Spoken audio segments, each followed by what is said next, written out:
Sciatica అంటే ఏంటిది? Sciatica అంటే తొంటి నుంచెలి, తొడ నుంచెలి, పిక్క నుంచెలి మనకి అరిపాదం వరకు పాకి నొప్పిని సయాటికా అంటాం. అయితే సయాటికా అనే పదం ఒరిజిన్ ఎక్కడి నుంచి లేండి. సయాటికా అంటే సయాటిక్ నర్వ్ ప్రెస్ అయ్యి ఈ పెయిన్ రావడం జరుగుతుంది, దాన్ని సయాటికా అంటారు. సో సయాటిక్ నర్వ్ అంటే ఏంటిది? సయాటిక్ నర్వ్ అనేది మనకి వెన్ను నుంచెలి వస్తుంది. వెన్నులో ఉన్న లాస్ట్ 5 నర్వ్స్ కలిస్తే సయాటిక్ నర్వ్ ఫామ్ అవుతుంది. సో ఆ సయాటిక్ నర్వ్ ఎక్కడ ప్రెస్ అయినా ఇలాంటి నొప్పి వచ్చే అవకాశం ఉంటుంది, దాన్ని సయాటికా అంటారు. సో ఈ సయాటిక్ నర్వ్ ప్రెస్ అయ్యే ప్రధాన కారణాలు ఏంటి అనేది మనం ఇప్పుడు తెలుసుకుందాం. మోస్ట్ కామన్ రీజన్ అంటే 99% వరకు ఈ సయాటిక్ నర్వ్ ప్రెషర్ అనేది డిస్క్ ప్రొలాప్స్ వల్ల వస్తుంది. దాన్నే మనం స్లిప్ డిస్క్ అని కూడా అంటాం. సో స్లిప్ డిస్క్ అంటే ఏంటిది? Disc is a gel like structure. ఒక జెల్ లాంటి స్ట్రక్చర్ ఉంటుంది. మనం క్రీమ్ బిస్కెట్ ఉంటుంది కదా, ఆ క్రీమ్ బిస్కెట్ మధ్యలో క్రీమ్ ఉంటుంది కదా, అలానే డిస్క్ ఉంటుంది. సో డిస్క్ ప్రధానమైన పని ఏంటిదంటే అది షాక్ అబ్జర్బర్ లాగా పనిచేస్తుంది. యూజువలీ మనకి వెన్నులో ఒక 33 బోన్లు ఉంటాయి. ప్రతి 2 బోన్ల మధ్యలో ఒక డిస్క్ అనేది శాండ్విచ్ అయ్యి ఉంటుంది. ఇలా same like cream biscuit, 2 biscuits మధ్యలో ఎలా క్రీమ్ ఉంటుందో అలా ఉంటుంది. సో ఏమవుతుంది అంటే ఈ డిస్క్ కొన్ని కారణాల వల్ల తన ఉన్న రూమ్ నుంచి బయటకు వచ్చి ఆ నరంని ప్రెస్ చేస్తూ ఉంటుంది. దాన్నే మనం స్లిప్ డిస్క్ అంటాం. సో ఈ స్లిప్ డిస్క్ అయినప్పుడు ఏమవుతుంది అంటే ఆ స్లిప్ డిస్క్ అయ్యి డిస్క్ బయటకు వచ్చినప్పుడు కొన్ని కెమికల్స్ రిలీజ్ అవుతాయి. ఆ కెమికల్స్ రిలీజ్ అవ్వడం వల్ల ఆ నర్వ్ అనేది ఇరిటేట్ అవుతూ ఉంటుంది. ప్లస్ నార్మల్గా మన నరానికి ఒక రూమ్ ఉంటుంది, ఒక స్పెసిఫిక్ ఒక రూమ్ ఉంటుంది. ఆ రూమ్ని ఆ డిస్క్ వచ్చి ఆక్యుపై చేస్తుంది. దానివల్ల దాని నరం పైన మెకానికల్ కంప్రెషన్ పడుతుంది. సో ఈ 2 రీజన్స్ వల్ల మెయిన్లీ ఆ నర్వ్ సయాటికా అనే పెయిన్ మనం అనుభవిస్తాం. సో ఈ సయాటికా 99% స్లిప్ డిస్క్ వల్లనే వస్తుందండి. మిగతా కారణాలు యూజువలీ కొన్ని ట్యూమర్స్ ఉంటాయి. ఆస్టియోమా అంటాం, ఆస్టియోబ్లాస్టోమా అంటాం. These are non dangerous lesions, but these can present like sciatica లాగానే ఇది కూడా సయాటికా లాగానే ఉంటాయి. అందుకే మనం సయాటికా ఉన్నప్పుడు కొన్ని ఎక్స్రేస్ కానీ ఎంఆర్ఐస్ కానీ అడ్వైస్ చేయడానికి కారణం అదే ఉంటుంది. రేర్లీ అప్పుడప్పుడు ఎక్స్ట్రా బోన్ గ్రోత్ అయి కూడా సయాటికా లాగా ప్రజెంట్ చేస్తారు కొన్ని పేషెంట్స్. సయాటికా ఎందుకు వస్తుంది, ఎవరిలో వస్తుంది? సో సయాటికా యూజువల్లీ నార్మల్గా 30 to 60 years ఏజ్ గ్రూప్ వాళ్ళకి వస్తుందండి. అంటే ఫిక్స్ అని ఏం లేదు, ఈవెన్ 20 yearsలో కూడా రావచ్చు. One of the most important reasons, ప్రధానమైన కారణం ఏంటిదంటే యూజువల్లీ లైఫ్ స్టైల్ సిడెంటరీ ఉన్నవాళ్ళు, బాగా కూర్చొని వర్క్ చేసేవాళ్ళు, 8 to 10 hours కూర్చొని వర్క్ చేసేవాళ్ళు సడన్గా అన్అకస్టమ్డ్ యాక్టివిటీ అంటాం. అంటే ఒక రోజు సడన్గా ఏదైనా బరువు లేపారు, 25-35 kgs లేపడం జరిగింది అనుకోండి, అప్పుడు ఆ డిస్క్ మీద ప్రెషర్ బాగా పడి ఆ డిస్క్ అనేది బయట రావడం జరుగుతుంది. So this is one of the main reasons అండి.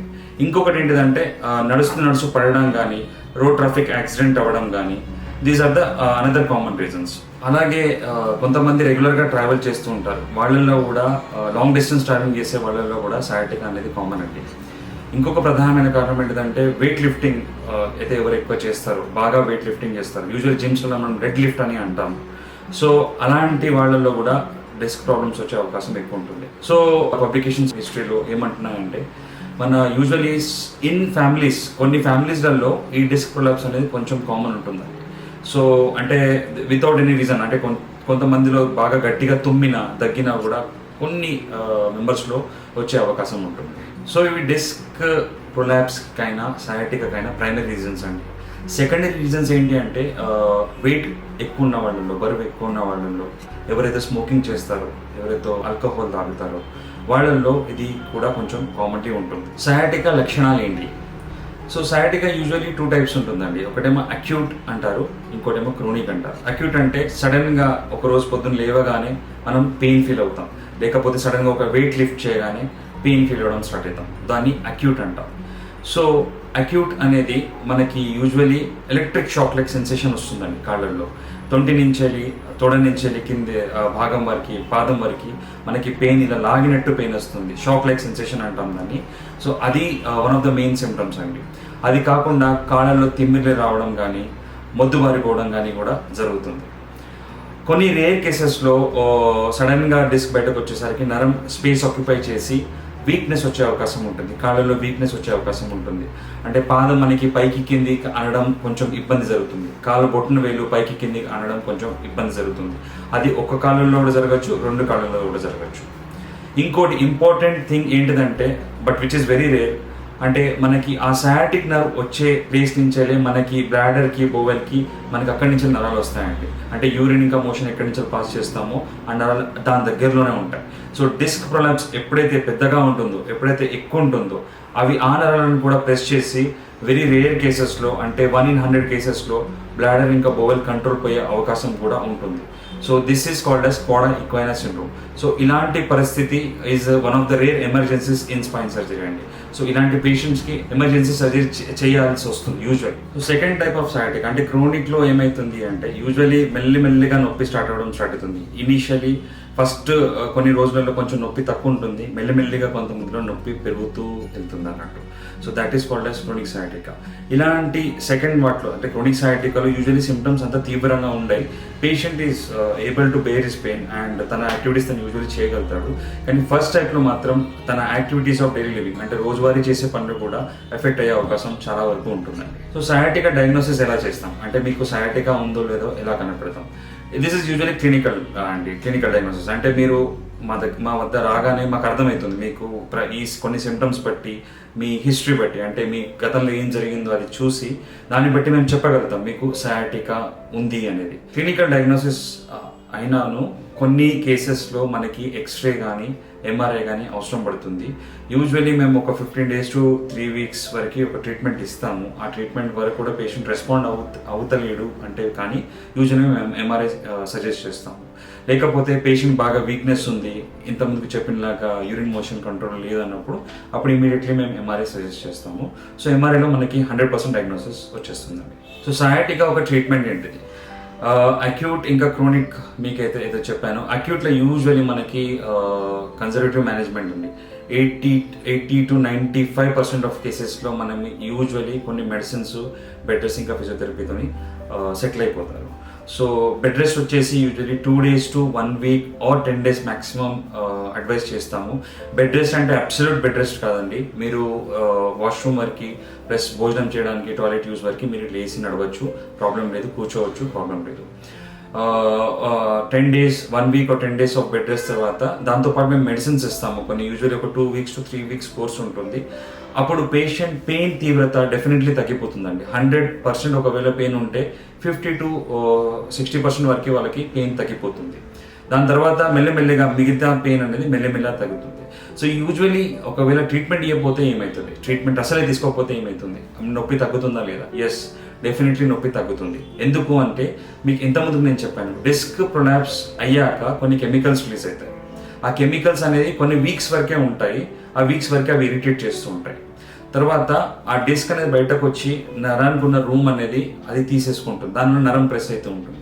సో ఈ డిస్క్ అనేది మనం న్యాచురల్ రెస్పాన్స్గా మన బాడీ ఏం చేస్తుంది అనుకో, ఆ డిస్క్ తినడం స్టార్ట్ చేస్తుందండి. దానివల్ల ఏమవుతుంది, మళ్ళీ నరానికి నార్మల్ స్పేస్ వచ్చే అవకాశం ఉంటుంది. బట్ యూజువల్లీ ఈ ప్రక్రియ జరగడానికి 3 to 6 months జరుగుతుంది. కొంతమందిలో 6 to 9 months కూడా పట్టచ్చు. సో అది ఇంపార్టెంట్ అండి. సో ఈ కెమికల్స్ ఏదైతే రిలీజ్ అవుతాయో అవి ట్యాకిల్ చేయడానికి మేము మెడిసిన్స్ పెడతాము. అది ఆ మెకానికల్ కంప్రెషన్ అయితే ఏది ఉందో అది తగ్గించడానికి మేము బెడ్ రెస్ట్ అనేది చెప్తాం. సో ఈ 90% of population suffers from sciatica ఇలాంటి థెరపీతో రెస్పాండ్ అవుతారండి.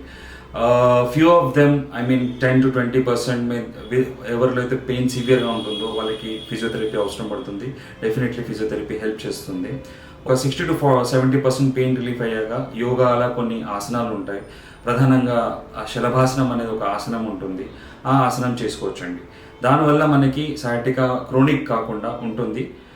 ప్లస్ ఇవి కాకుండా స్పైన్ కేర్ అంటామండి. అంటే బరువులు ఎత్తడం, కింద కూర్చోవడం, ప్లస్ ఫార్వర్డ్ బెండ్ చేయడం, ముందు వంగి ఏదైనా పని చేయడం అనేది మనం ఖచ్చితంగా ఒక 6 weeks to 3 months చేయకుండా ఉంటే ఈ సిమ్టమ్స్ 90% రికరెన్స్ కాకుండా ఉంటుంది.